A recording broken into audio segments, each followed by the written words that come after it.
Hey, what's going on, guys? Colby Covington has popped his head out of hiding since the post-fight interviews he did after UFC 296, which were completely pathetic and embarrassing. And now he's done another interview with Submission Radio. And I wasn't going to cover this, but a bunch of people in the Discord told me to make a video about the new Colby Covington interview. So I went through and I watched this 25-minute interview with Submission Radio. I will link the entirety of the interview down below if you want to go check it out after this for full context. But this was completely pathetic. It was full of excuses. He was already ducking other fighters in the welterweight division. And he even had the audacity to suggest he may fight for the title in his next fight. And also, we're going to take a look at the excuses that he made, because he's talking about now a foot break, which he did talk about in some of his post-fight interviews after UFC 296. But we're going to take a look at the actual kicks that he refers to. And I'm going to basically prove in this video, more than likely he is outright lying. There's a chance maybe he did break his foot. I honestly believe this is a calculated decision to basically save face, since he did put on such a disgusting and embarrassing performance in the main event of UFC 296. But let's start right away, because Colby said some really pathetic and some really delusional stuff in this interview. And honestly, I couldn't even show.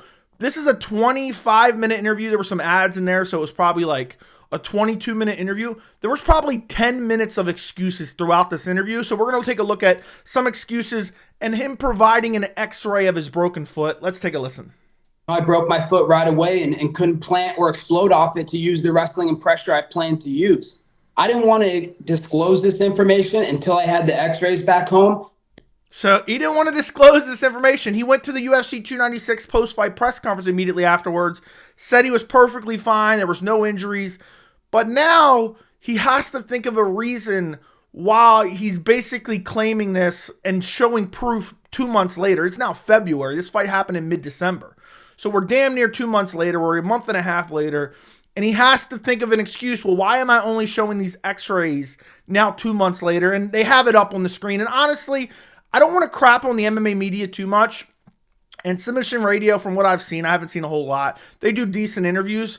But this is why MMA media sucks, because you can tell in this interview, this is such a softball interview, all they want to do is maintain access to Colby Covington so they can continue to interview him. You can tell with the kind of line of questioning throughout this interview. We're not going to really look at that too much. We're going to look at the answers that Colby provides. But they should have really pressed him on certain things that he said that were just completely delusional. But let's continue listening to these excuses. But here they are. Here's the images. Right, so we're looking at the... So there you go. You're looking at the images. I mean, does anyone honestly believe this? Does anyone honestly believe this? I completely believe that this is a pathetic excuse from Colby Covington for why he lost the fight. But then later on, he says he won the fight anyway, even though he said, I'm kind of embarrassed of the performance. Let's move on, though. Because he talks about, the haters and everyone hated on my performance. Well, that's because you didn't actually fight, Colby. You didn't actually fight. Let's listen to this. Yeah, I knew straight away it was bad, because I just, it was the first kick I threw. It landed right on his elbow. Remember that. First kick he threw. Because we're going to look at it later. I have isolated the kick. I've slowed it down. We're going to take a look at it later in the video. The first kick he threw is when he broke his foot. He was an orthodox, so I kind of got a little overzealous, and I wanted to rip a high kick to his orthodox side, because I didn't know if he would be, defensively sound like he is from southpaw. So, the first kick I threw, a high kick, it was kind of like a middle kick, and it landed on his elbow. First kick he threw landed on the elbow. Haters will still find a way to hate on me for fighting 25 minutes on one leg while landing over 100 more strikes. And then he goes on basically trying to allude that he won. He fought for 25 minutes with a broken foot. I didn't see a fight. And I had a theory regarding Colby Covington immediately post-fight. You can go back and watch my UFC 296 post-fight. He confirms it. We're going to take a look at that clip in a second. He confirms my theory from the immediate aftermath of UFC 296. He confirms it in this interview. But let's listen to some more excuses, because I really want to show you guys the level of excuses he was making in this interview. It was just pathetic and embarrassing. I breathe and relax until the next round. I didn't even sit because it was throbbing so bad. I'm like, fuck, if I sit down right now, it might be so much pain. Like, I might not be able to stand back up off the stool. So It was throbbing so bad. He's not talking about Donald Trump's cock, all right? He's not talking about that. He's talking about his foot here. I couldn't sit down on the stool. It was hurting so bad, and I couldn't listen to my corner. So, there was just a lot of panic at the end of the first round. Like, fuck, I couldn't listen to my coaches. Everything was just like, it just felt like it was just zoning out because all I could care about was my foot and not being able to put it. How many excuses is he going to make here? I mean, seriously. I'm not even showing, I mean, the full level of excuses he made in this video was just delusional. And I know a lot of people are going to say, Joey, you're just giving him what he wants. And I've thought about that for a while. Like, I don't enjoy his interviews. I don't think he's funny. I don't think he's intelligent at all. And for a while, I didn't want to cover stuff like this. But I'm sick and tired of people giving people like Colby a pass because they're like, oh, well, he's just playing a character. He's just playing a character. No, this guy's delusional. I think he believes some of the stuff that he's saying. And then nobody calls him out because a lot of the MMA community in general support Colby, even though he's one of the most boring fighters on the roster who constantly ducks top contenders, because they like him because of the political beliefs he espouses. So nobody's willing to call out this clown because they're like, oh, well, my politics align with his. So he just kind of gets away with this stuff. He says this stuff, and then it's basically just taken as, oh, he's just playing a character. No, he deserves to be called out for this crap. Any weight on it, and especially in my back foot, the foot that I plant off of, the one I explode off, my left foot. I'm a southpaw, so my left foot is the most important, crucial foot. Dude didn't fight the entire fight. He's, oh, well, I couldn't plant on my foot. He ran the entire fight. He ran from Leon Edwards damn near the entire fight. So if you can run from him, I'm pretty sure you could press forward too. In the fight for me, because that's what I'm exploding off of. That's how I'm shooting my takedowns. That's how I'm punching. That's how I'm putting on my pace. And immediately I'm compromised and I can't do the things that I normally do. So mainly just, feeling a panic and compromise. He was panicking and he was compromised in there against Leon Edwards. Now this next clip, I could not believe it when I heard it. And I absolutely loved it because it confirmed my theory immediately post UFC 296. You can go back and watch the post fight. This was my theory regarding Colby Covington and why he fought the way he did. He literally confirms it in this interview, right here in this clip.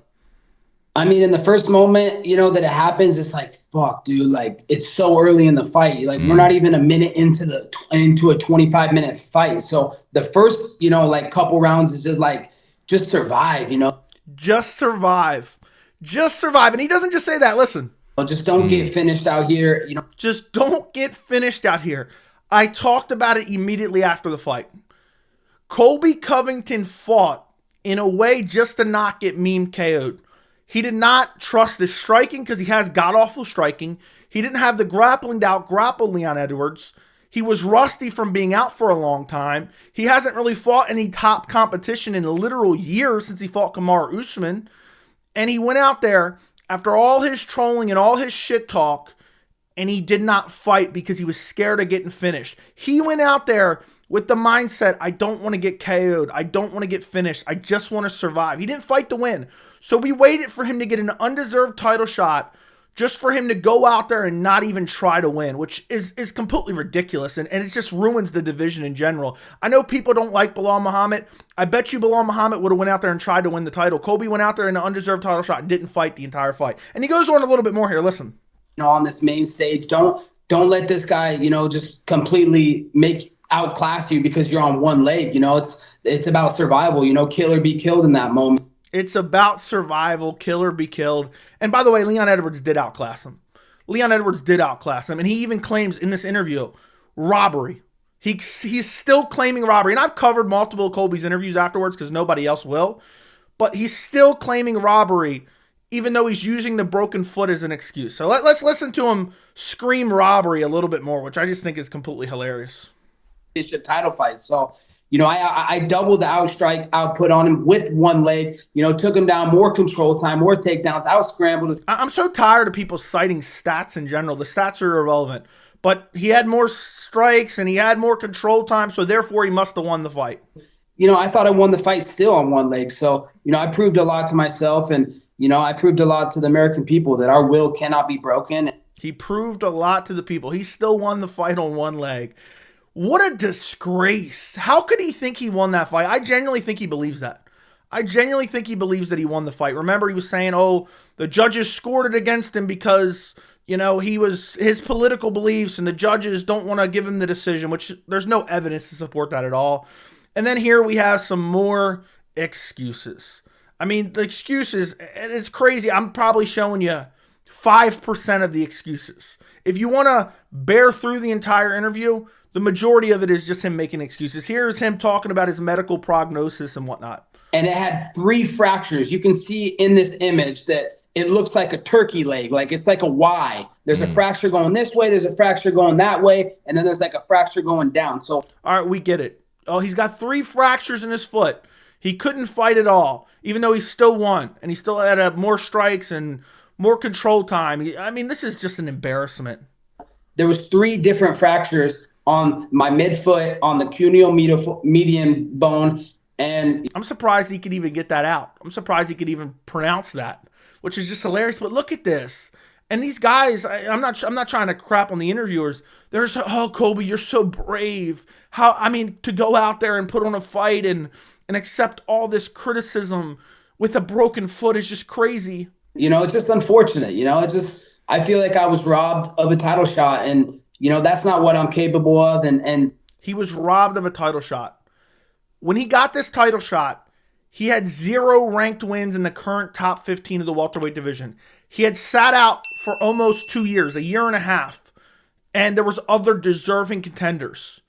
But because supposedly he broke his foot, and we're going to look at that later in the video, he was robbed of a title shot, even though supposedly he won the fight anyway. And the judges robbed him, and he's still the champ somehow. The guy fought me at 30%, and that's what he did. This is the best fighter in the world, and he couldn't even get a guy out of there on one leg. It's pathetic. He had the audacity. He called Leon Edwards pathetic for not getting him out of there. That's just craziness. That's just craziness. And then I just wanted to include this because I thought it was kind of funny here. He has the audacity to say, and keep in mind, I didn't even show you half of the excuses he's made so far. He says, oh, I don't want to make excuses, and I'm not going to make any excuses. Where there's no time limit, he has no chance against me. I destroy him, and I take his life. So, he's talking about, he said, if me and Leon Edwards fought in a street fight, I would take his life if there was no time limit. Yeah, I'm sure holding him down, you were really going to take his life, Colby. Holding him down for 2 minutes in the 5th round, you were definitely going to take his life. You got outclassed the entire fight. Yeah, it's just delusional. But listen to what he has to say here.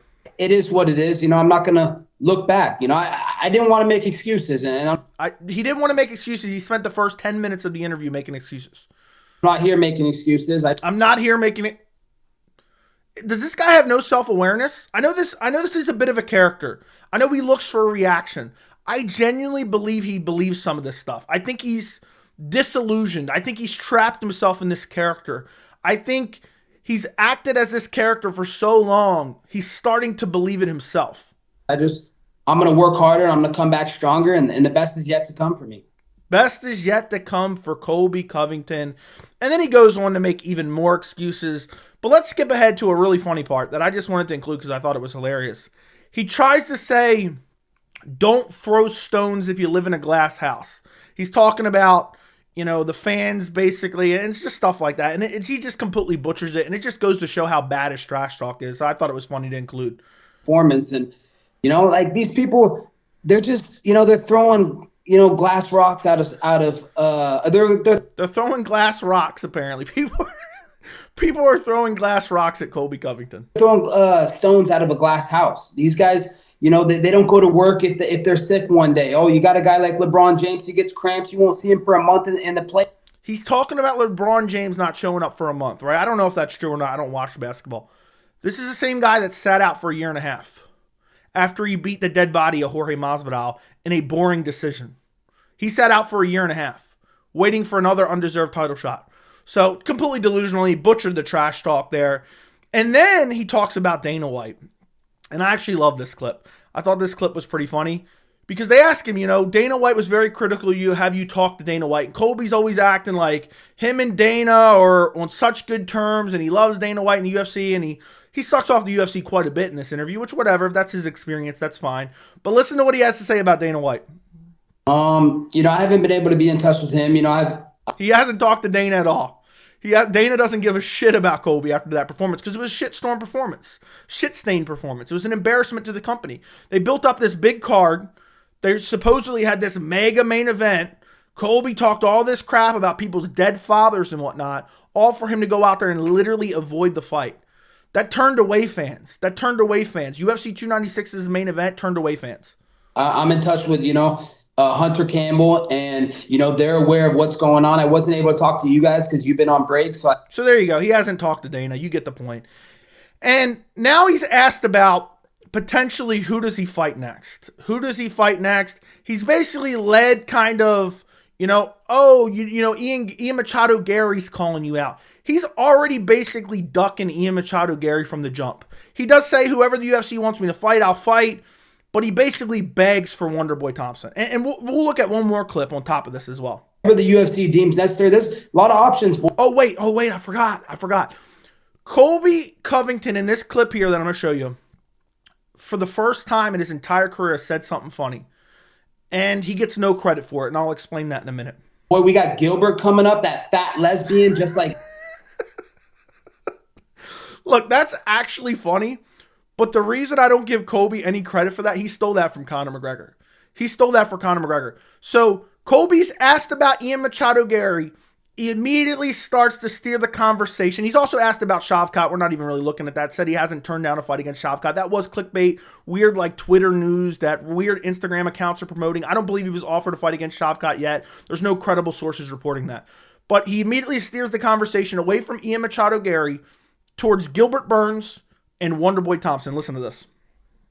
Connor said he's coming up in March. If he beats that other kid that he's fighting, whatever the scrub's name is, then that's a possibility. I think Wonderboy guys make the most sense. The ultimate nice guy versus the ultimate bad guy. He's came on this show, Submission Radio. All right, so you get it. He's begging for the Wonderboy fight. And he goes on for like another 2 minutes of begging for Wonderboy Thompson, which it just goes to show where his confidence level is at, because he knows that Wonderboy is a super favorable matchup for him.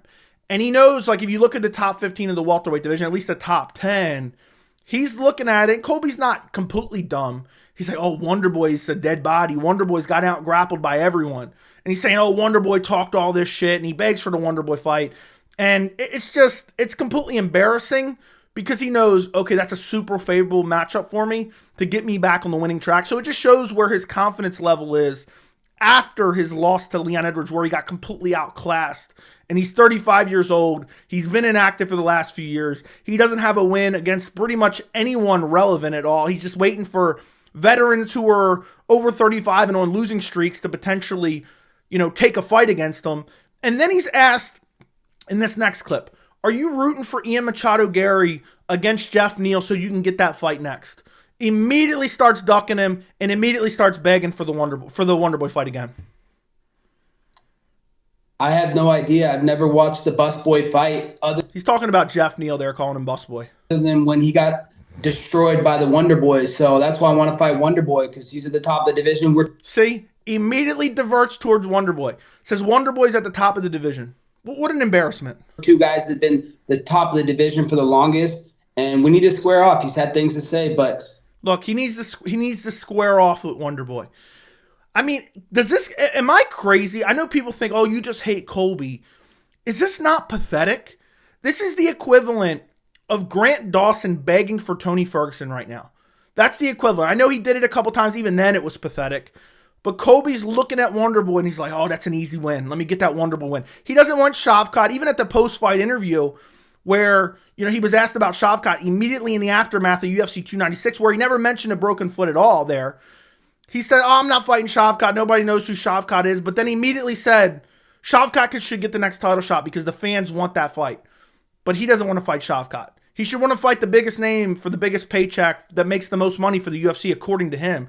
So it just makes absolutely no sense that he's literally ducking Ian Machado Gary. And I think if Colby was smart, that is the fight that he should be targeting right now. Colby has fallen out of favor with a lot of fans, even, his most devout supporters. The best way to get back on track, and I think one of the biggest fights in the UFC that could be made right now in terms of maybe a co-main event of a pay-per-view, if Ian Machado Gary gets past Jeff Neal, Colby should be begging for that fight. Ian Machado Gary, I know people are going to be mad in the comments. He's one of the biggest names in the division right now. I made a video a while ago saying Ian Machado Gary is everything Colby wishes he was, because the fans dislike Ian Machado Gary. They're wishing for his downfall. So if he beats Jeff Neal, he still needs like one more fight, one more top name before he gets an opportunity to fight for a title. Why wouldn't Colby want to call him out? Easy trash talk, easy target, easy way to get the fans on his side. And it tests Ian Machado Gary's wrestling. So it is a quote-unquote winnable fight for Colby. I think Ian Machado Gary would absolutely destroy him and TKO him. But if I'm Colby right now and I want to get the fans back on my side, that's the fight I want. But instead he's like, oh, give me Wonder Boy. Let me pick the carcass of Wonder Boy. Just an absolute disgrace. And then he talks about Donald Trump. He talks about him a couple times throughout this interview. But this one I thought was particularly hilarious, because if you actually know the facts of what went on at UFC 296, you would find this really funny. Listen to this. On earth, and most importantly, my greatest honor is Donald Trump's favorite fighter. So this is Donald Trump's Monica Lewinsky. Colby Covington is Donald Trump's Monica Lewinsky. I will come back and recorrect the wrongs. Thankful for President Trump standing with me through this time. He knows what's went on and, all the stuff. And he's given me crazy support and encouragement. He's given him crazy support and encouragement. When Colby was on the mic at UFC 296, Donald Trump left the building. He was embarrassed by Colby's performance. He doesn't want to be associated with a loser like Colby Covington, who talks a big game and then goes out there and puts on a stinker performance. That was an embarrassing performance by Colby Covington.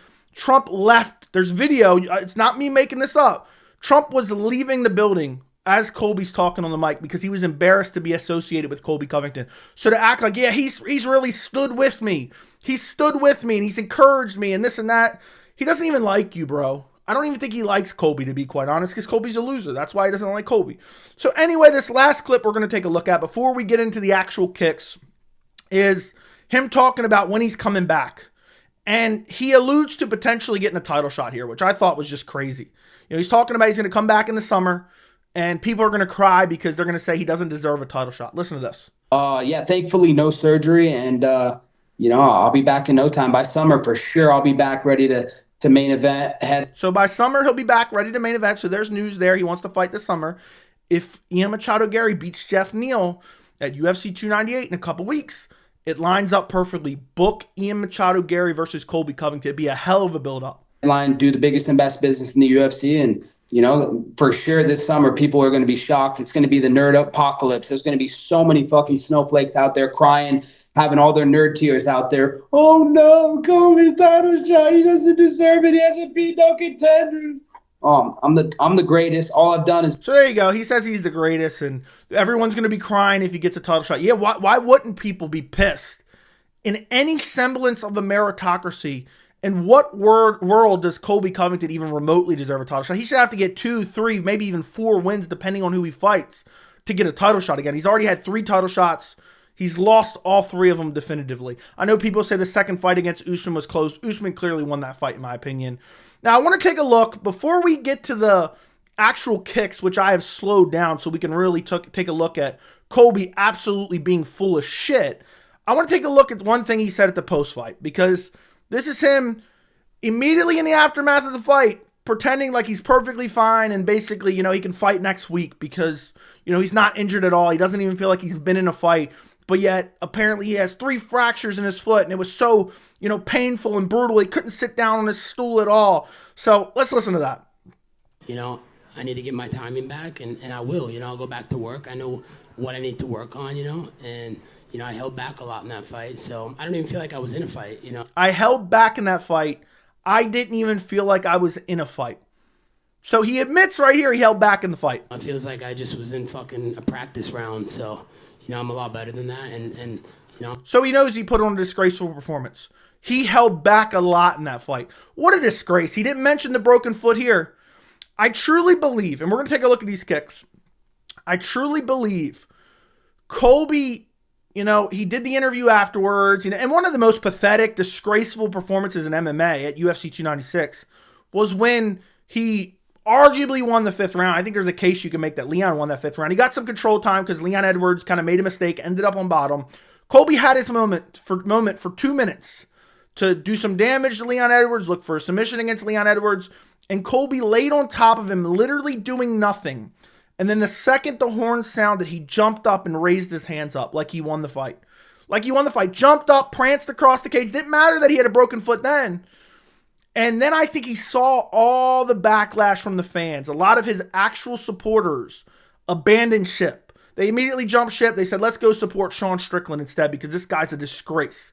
And I think he realized after the fact, okay, I got to come up with some story for why I put on that performance. You know, maybe he didn't realize in real time he put on such a shit-stained performance. So he's like, let me come up with an excuse. And that's where I believe he came up with the excuse that, oh, I had a broken foot. There's a chance maybe he did. But let's take a look at these kicks in slow motion. And I truly believe that he did not break his foot here. Now, first off, he says, remember earlier, he said, I broke my foot on the very first kick. So I've slowed down the very first kick. This is like 10 seconds into the fight. You can go back and rewatch it for yourself on ESPN+. There's no way this is the one that he's talking about, right? There's no way. This is the very first kick of the fight. He said he broke it on the very first kick. He said it landed on the elbow of Leon. Doesn't even land on the elbow of Leon. Watch this.